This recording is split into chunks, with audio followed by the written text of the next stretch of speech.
Di Prancis, acara pemakaman baru aja selesai. Ketika acara bubar dan orang-orang pergi, ada yang masih terus-menerus menaburkan bunga ke atas makam. Anak ini seperti masih belum menerima kenapa ibunya pergi meninggalkannya terlalu cepat. Sang ayah kemudian tahu kalau kondisi putranya sedang sangat sedih dan butuh sekali sosok ayah untuk menguatkan. Ayahnya justru malah menyuruh anaknya pulang ke rumah duluan karena dia ada jadwal rapat penting di kantor. Tanpa mengeluh sedikit pun, dengan ekspresi dingin si bocil cuma diam dan menurut.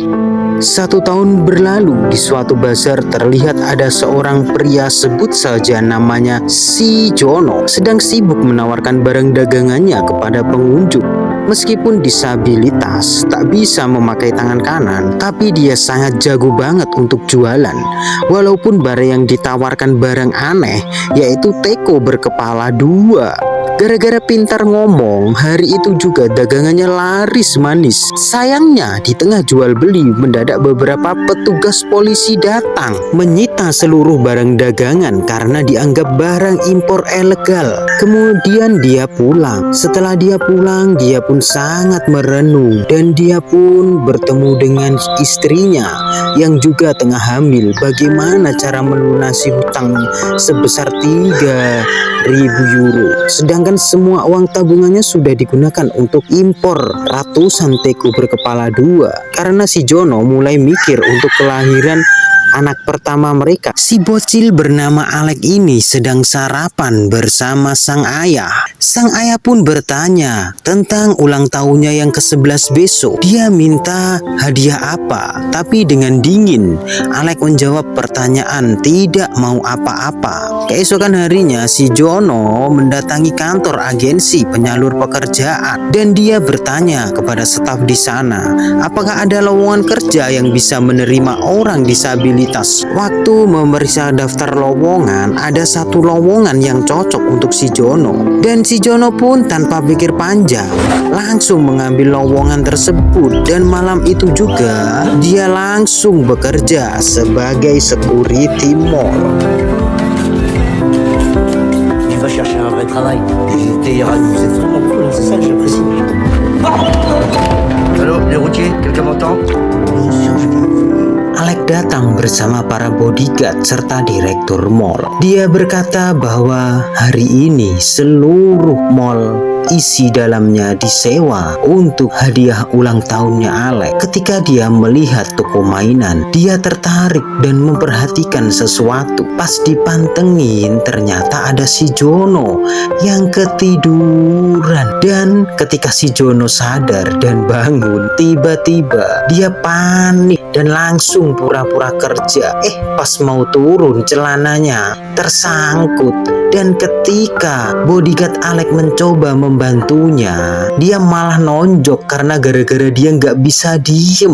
Melihat tingkah kocak ini, Alek pun tertarik dan direktur mall pun menjelaskan bahwa ini manusia bukan barang. Tetapi si Alek mengancam akan mengadu ke bapaknya, yang akhirnya direktur ini pun menuruti semua keinginan Alek. Dia kemudian mengajak bicara berdua dengan si Jono. Dia disuruh kerja lembur menemani Alek main seharian dengan bayaran 1.000 euro atau sekitar 16 juta rupiah. Meski bingung, tapi karena butuh uang, akhirnya dia menerima tawaran barusan. Saat mereka berdua nyamperin Alek, tiba-tiba Alek minta mainannya dimasukin ke box. Mendengar itu, si Jono pun menolak dan berbicara lagi dengan direktur mall. Bukannya tadi dia cuma disuruh nemenin main doang, kenapa jadi dimasukin ke box? Saya ini orang bukan barang. Direktur lalu menjelaskan gak ada permintaan orang terkaya di Prancis untuk ditolak. Asal si Jono tahu bocil itu adalah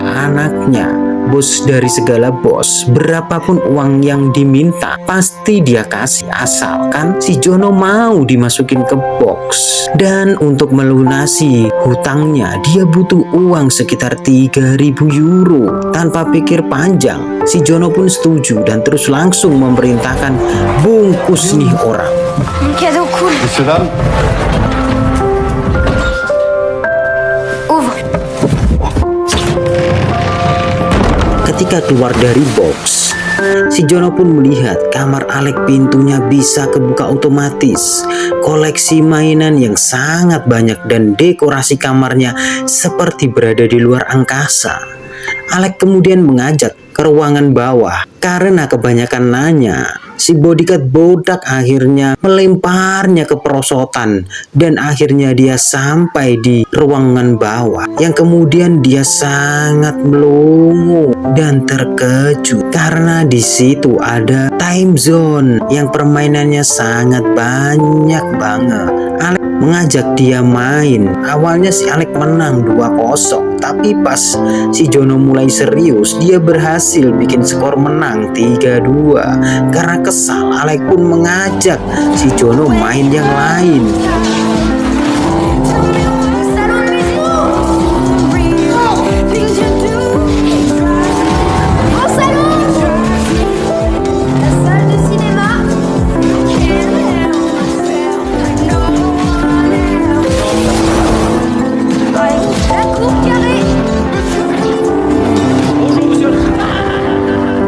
Ketika bapaknya si Alek pulang, bodyguard melapor sambil menunjukkan video unboxing tadi biar terlihat anaknya memperlakukan orang lain seperti mainan. Filipe pun menyuruh si bodyguard untuk menghapus videonya. Jangan sampai rekaman video itu tersebar.